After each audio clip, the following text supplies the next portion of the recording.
you ever been out mining and come back home after a long day and been hungry and tired and hurt? And you get back to your kitchen and you search your food chest and there's nothing there you want to eat. Have you ever just wanted to push a button and have food fall from the ceiling?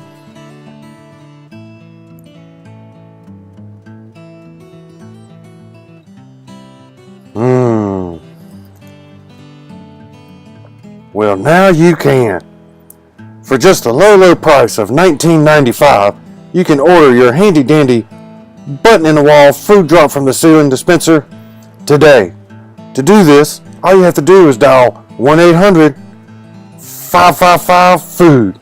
That's 1-800-555-FOOD. Hello everyone.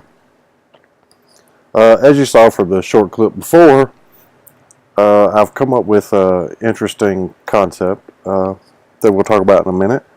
I just wanted to let you know that this is a new series. It won't be a regular on my channel. It'll just be if I come up with something new, interesting, fun, different. So that's enough of that. Let's just go ahead and get straight to it. So what that was a food dispenser. And as you can see, this is the entire contraption. What it does is, in modded Minecraft, a lot of times you have a bunch of different food types that you can, select from. And I like that idea. We've got all the different food types in Minecraft. Excuse me. But you have to make them on your own. You can't decide what you're going to eat when. And a lot of times you get on Minecraft, and once you get settled in, you make an automatic chicken cooker, and you live off a chicken, or you make a cow farm and you live off a cow, and that's all you eat. So I wanted something that would pick different kind of foods for me and just kind of randomly select it and then shoot it out. Now, I know the simple version would be just get a dispenser, put a button on it, click the button, and out comes some food. But yes, it's random, as you can see from the different kind of foods that are coming out. But not only am I having to push the button multiple times, but it only spits one thing out at a time. This thing over here, and the other downside is there's only 9 slots, so you only get 9 different types of food. My dispenser goes up to 12, and it'll actually expand out to include all the different foods that you might want to eat. Currently, mine will do baked potatoes, cooked rabbit, bread, pumpkin pie, cooked salmon, cooked fish, cooked mutton, cooked pork chop, cooked chicken, steak, mushroom stew, and rabbit stew. And with the mushroom stew and the rabbit stew, it'll spit out 3 of each of those because they don't stack. And the baked potatoes and stuff, it'll do, I think it's 6 or 7. It may even go up to 8 sometimes. And I wish I had the time to sit here and go block by block on how exactly this works. But it's going to be very difficult because, as you can see, just right there, it's a pretty huge contraption. So I've got it marked out with different colored clay so you can kind of see the different circuits, and I'll kind of go through and explain them. And I've got the different bits and pieces set up over there, so it'll be a little easier to explain. But basically, the basic concept is you push the button wherever you got your button located. A random item gets selected, which then sets off one of these pistons, and then and each piston corresponds to a dispenser, and it dispenses 3 mushroom stew, like for this one. When you push the button again, it'll go through the same process, except this time we're going to get, looks like pork chops. Now, the button can be routed anywhere you want to. You just have to run the redstone line out. And this water trench right here, the water part, can go anywhere too. I just got them cut off short here because it's just easier that way. So, how does this work? Alright, here we've got the beginning part up here. This section up here in the green is basically the random food generator. This tells you this will randomly select an input right here at these repeaters and then send a signal out to one of these purple lines and dispense the food. Now this may look slightly familiar to some of you because basically all this is an item sorter. And each thing has a different kind of block in it, and it works just like your item sorter when you set up chests and stuff. The only difference is that the stuff that gets sorted, although that shouldn't be in there. Hold on just a second.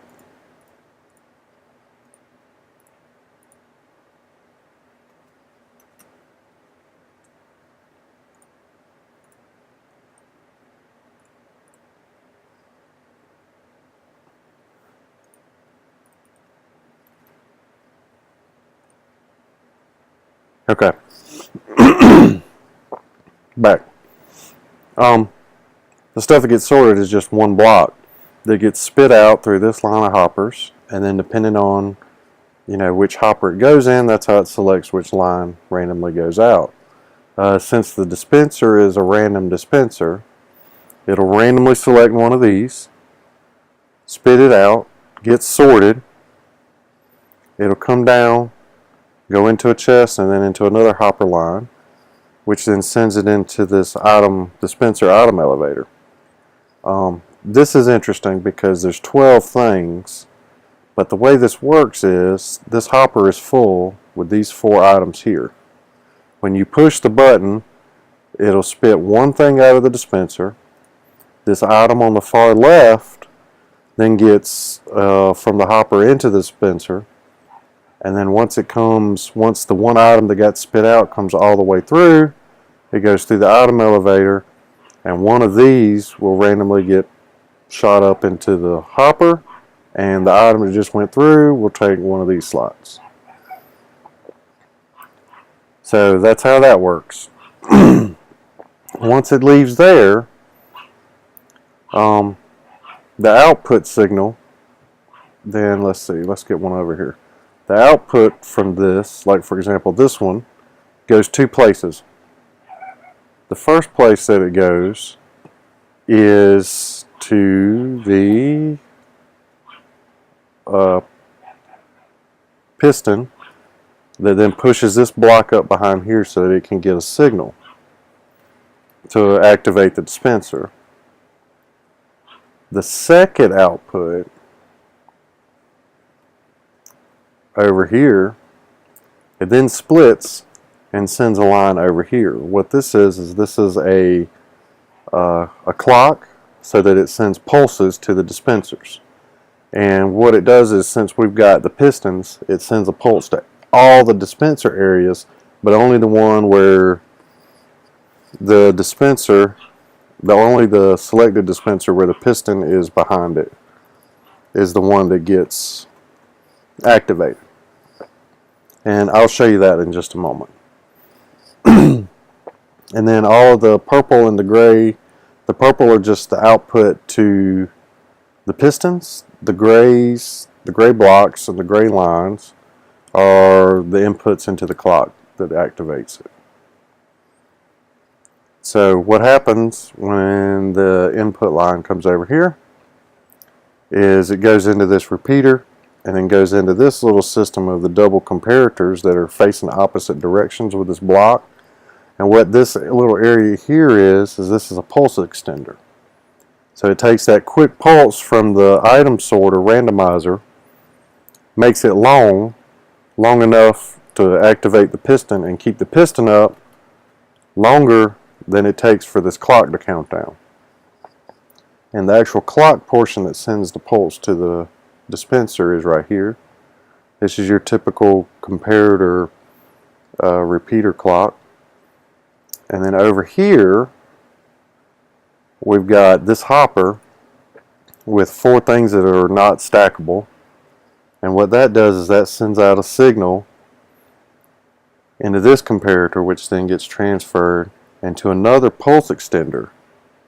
And that pulse is determined by how many items are in here. If you do less or more, then the pulse is either longer or shorter. And then the output from this activates the clock. So as long as these comparators have power, the clock is activated and it counts and pulses. And then the same thing over here with the mushroom stew and the rabbit stew, except the difference is this one has 2 swords, whereas the other one had 4. So now, I also designed this so that it can be broken down into different modules. So if you don't have this much space in the area of your base, you can actually break apart basically the 3 main pieces. You can break apart this green section here, which is the randomizer, which is also an item sorter, along with this part here that has the dispensers with the pistons in it, and the clocks can be separated. So that way, if you need to rearrange, you can rearrange all the bits and pieces and still have it function. The only difference is the purple lines and the gray lines, you'll have to make sure that you get those run out into the right inputs and places. Okay? And then I've got these extra chests. You don't have to have them. I just made it simple because when I built it in my base, getting up under here is very difficult to load the droppers. But I've got a walkway basically built right here in front of the chest, so it's easier to load the hoppers. You drop your stuff into the chest. So like to put these back, take the mushroom stew, drop it in there, it'll go down through the hopper and then into the dispenser down below. And then the same thing with, where'd the pork chops go? Over here. The pork chops, you just drop them in there. Unfortunately, you know, it is vanilla Minecraft, so you will have to craft or cook all of this food yourself. But once you load it up, then you can just push the button and get more food out. I've got my water sitting on top of ice. You don't have to. I just did it for speed's sake. And because I happen to have access, I've got an ice farm in my Let's Play world, so it was easy to run ice. This is the compressed ice. I just used it just in creative because it was in creative. I've got regular ice in my Let's Play world. So now that you've seen it all together, let's go break it apart. Alright, over here, this is the middle section that I was talking about that has just the dispensers and the pistons and the circuits that go along with it. So basically what happens is if this is your input line coming from your randomizer, as you can see, we click the button and that piston stays up, because what happens is you get the full pulse coming out of here into the repeater, which then the way comparators work is it works on the redstone values. So the repeater sends out a 15, it loses one here, so it's 14. It goes into this block and around and comes out as 14, 13. This one spits out 13, 12, and then this comparator picks up 11, 10, 9, 8, 7, 6, and it basically just counts down until there's no signal to be able to get past, and then the piston comes down. So let's watch it one more time. Now, as you can see, this bit of redstone goes into the side of this comparator, but it's okay. It does not matter because it does not activate that comparator. It's not seen as an input. And this line going into the side of that doesn't affect that one either. This keeps it nice and kind of compact so that you don't have a whole more than just one space between each one. And then this line up here is just where you would send your clock pulse to pulse the dispensers to make them activate.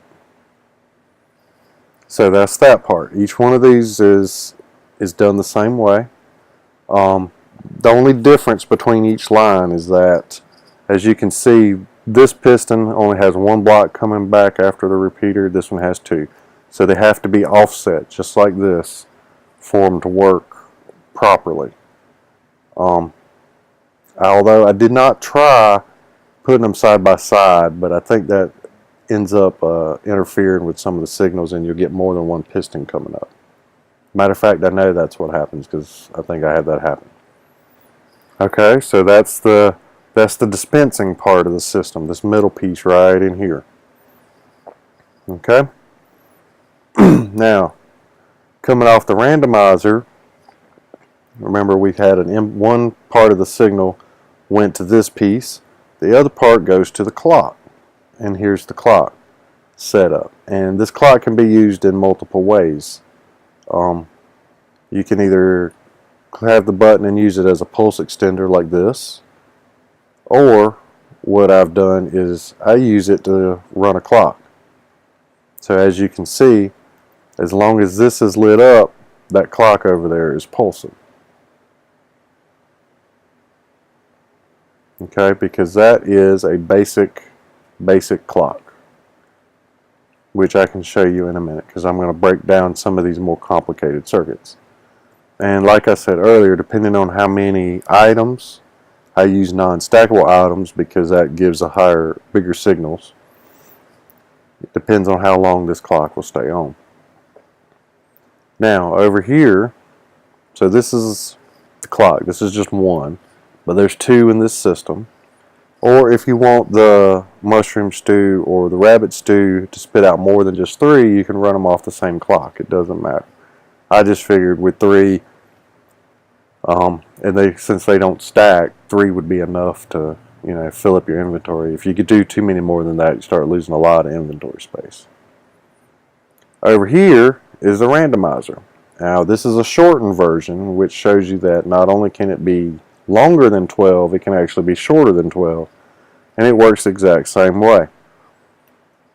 Except I'm not sure. I've got blocks. Yeah, I've got blocks in here. So, like I explained before, you click the button. Well, let me get a good angle. Click the button. Item gets spit out of the dispenser and then gets sorted and becomes one of your input signals. And it truly is random because the dispensers are random as they spit stuff out. So you never know what block's going to come out and which one's going to be lit up. Now you may see this redstone down here lighten up. What this is when the item comes back through here, the comparator set on subtraction mode picks up that there's an item in here, which then comes into the repeater, and we send it back around, which is again a clock, so that it'll click as long as there's something in here. And then this part of the signal comes and turns off the torches, which then makes each one of these droppers fire to get it back all the way up to the top. Let me set it back to day again. Now we'll come back over here and we'll just show you, this is some of the more complicated stuff just made simpler. This is a simple item elevator, so if you put something down here in the bottom and you click the button, it will move up one. You click it again and it'll end up at the top. That's why we have the clock on there, so that it pulses more than once. And you could use this in a mine shaft. If you wanted to transport items up, you could use that system with the clock attached to it. Come up here, drop a stack of items in, and it would send it, as long as you got it set up just like this, it would send it as high up as you want it. This is the clock portion. The way this works is you get a comparator and you right click on here so that this lights up. This is subtraction mode. As long as it's getting a signal, it'll send a signal around, and when it comes into the side, it forms a clock. So it's a lot easier. It's actually a controllable clock, so you can turn it on and off. The repeater over here will determine how fast it flicks. I had it set slow because the redstone lamps don't respond fast enough, but as you can see, you can lengthen it out and make the clock run as fast or as slow as you want to. And then once you remove the power from it, it stops. Now, this is the pulse lengthener that I use throughout the whole project. There's tons of these, and I know that it's resource heavy for survival, but it is possible because I did do it in survival mode.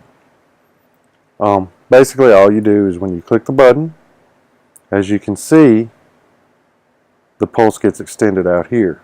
Now the interesting piece, so that you can kind of understand what's going on, as I described earlier, it basically counts down the signal, so it gets a full 15 from the button, and then it goes 15, 14, 13, 12, 11, 10, 9, 8, 7, 6, 5, 4, 3, 2, 1, nothing, and then it turns off. Now I've got this piece of redstone here that's 15 blocks long, and when I click this button you should be able to see the redstone signal out here slowly reducing down, and that's why it works, because it's taken away the signal because of these 2 extra blocks right here. It's losing the signal, and that's the way the comparators work. You can actually make it even longer by adding in more of the comparators around and around and around, and it will take that much longer for the pulse to get through. Alright, over here we've got the pulse extender done in a miniature version of what lifts up the piston so that you can easily see it. So it gets the input signal, and as long as this is extended, the piston's extended. When it turns off, the piston drops down. And that's what allows the signal to pass through this block and then into the dispenser on the other side. So, that's the whole system. Again, I apologize that I can't sit here and place each block for you so that you could build it along with me. But I hope that I've given enough views of this that you could kind of see how everything works out. And all I've really done is just combined different types of projects that have already been done in Minecraft before, like the item sorter, the pulse lengtheners, just dispensers being counted to dispense more than one thing. So it's a very simple project, but it took a while to kind of figure out. The hardest part that I had to figure out was a randomizer. This is actually the 3rd or 4th version of randomizers that I tried. I tried several, and this one works reliably every single time. You probably don't, some other changes, you probably don't have to have the chest here. You could run these into another set of hoppers if you wanted to. I just decided to use the chests just for ease of use and be able to check to make sure that it was working. And feel free to use this for anything. You could use it to dispense food or dispense items. If you just wanted random items dispensed for maybe a mini game or something like that. Oh, one other thing, real quick, just in case you didn't know, when you're doing water streams like this to transport items, if you've got ice underneath your stuff, or I want to say even if you don't, if you put a half slab to hold the water instead of a sign, the items will still be able to flow underneath the half slab because the half slab is seen as being transparent, just similar to the sign. It'll work both ways. You can either use the slab or you can use a sign to hold your water. I kind of like the slab because it makes it a little bit easier, and you can walk across it if you need to. So that's it. If you have any questions, leave a comment, and I can probably answer them for you. If not, I'll try and figure it out. Um, one of the more interesting parts is passing the signal here to the clock. I had to basically turn it around so it gets the signal here and runs to the clock down here and behind. Oh, I'm sorry. Forgot to explain this part. This torch and repeater here are very important because without it, this comparator, as you can see, will constantly send a signal. And what the repeater does is the signal coming in from the repeater is a 15, but the signal coming out of the hopper is less than that. And the way comparators work is that if one of the sides is greater than what comes in the back, it will not output a signal. And so we have this full strength 15 signal going in so that the comparator deactivates. So as you can see, when I push the button, that signal goes off and you're able to get a pulse out of the comparator because now it's 0 coming into the side and whatever that signal strength is coming from the hopper. And it works like that even for the short time clock. So, I hope you liked my first Redstone tutorial video. I know I was a little scatterbrained at points, but I'm sure I'll get better. I was just trying to make sure I explained everything to you. So, until I invent something different, or come up with some other idea that people might find useful, I'll see you next time. Bye-bye.